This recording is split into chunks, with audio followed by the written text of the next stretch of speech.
BeGunners, episode 13, presentation.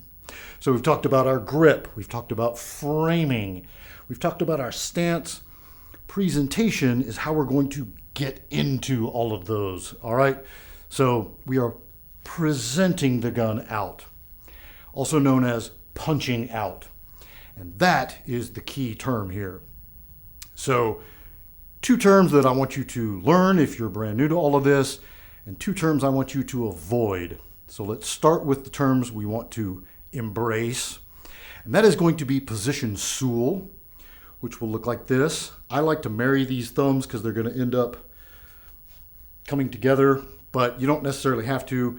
But it is generally the offhand support hand behind the gun, dominant hand in the kind of, indexed trigger finger, all right?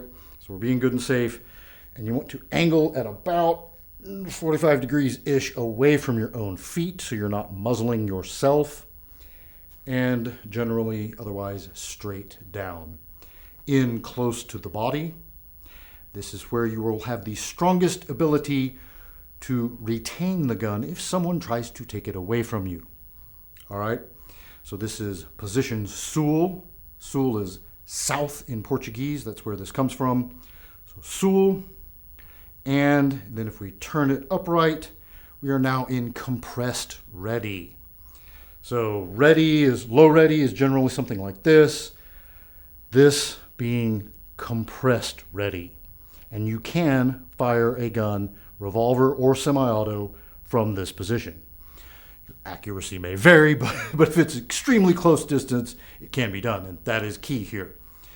So, the two terms we want to avoid: bowling and fishing or casting.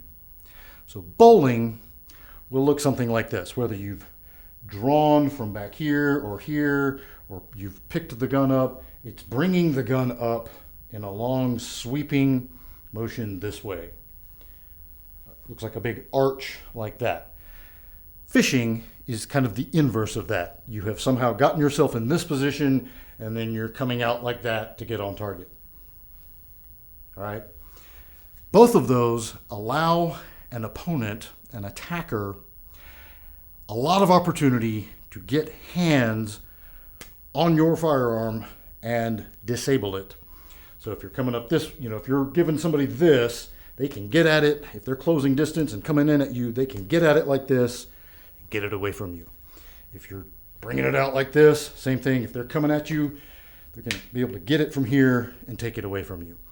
So you want to minimize that by keeping it in close to the body, and then if you have time, extending, and then touch and press. We'll get into trigger press in the next video, but this is just presentation. So practice it two different ways. Compressed ready. So the gun is in. It is generally, you're using your muscle memory of being a human being for however long you've been alive to just know that you are pointing this muzzle at the threat. All right? As humans, we're pretty good at this. Not pinpoint accuracy, just muzzle oriented at the threat. And from here, now, if I'm given the opportunity, I'm going to extend out, touch, press. Same thing. If you find yourself in a situation that's not imminent threat, but you're scanning for a threat, you want to have your muzzle down so that you're not muzzling everybody and everything around you. You're in Sul, and then, there's my threat. And you're just going to twist it up. So you don't have to come to full compressed ready and then out. It's kind of in one motion, out like that. All right. So compressed ready, Sul, those are good. Bowling and casting are bad. All right. That's all I got for this one. Practice them at home. The best thing you can do is videotape yourself. Even if you don't have a holster yet and you're not practicing your draw stroke yet, just have the gun on a table, practice, boom, boom. All right? Practice it from an imaginary center console, boom, boom. Again, check, double check, and triple check to make sure that your weapon is safe and clear before you begin any kind of dry practice at home. That's all I got for this one. Until next time, be easy, y'all.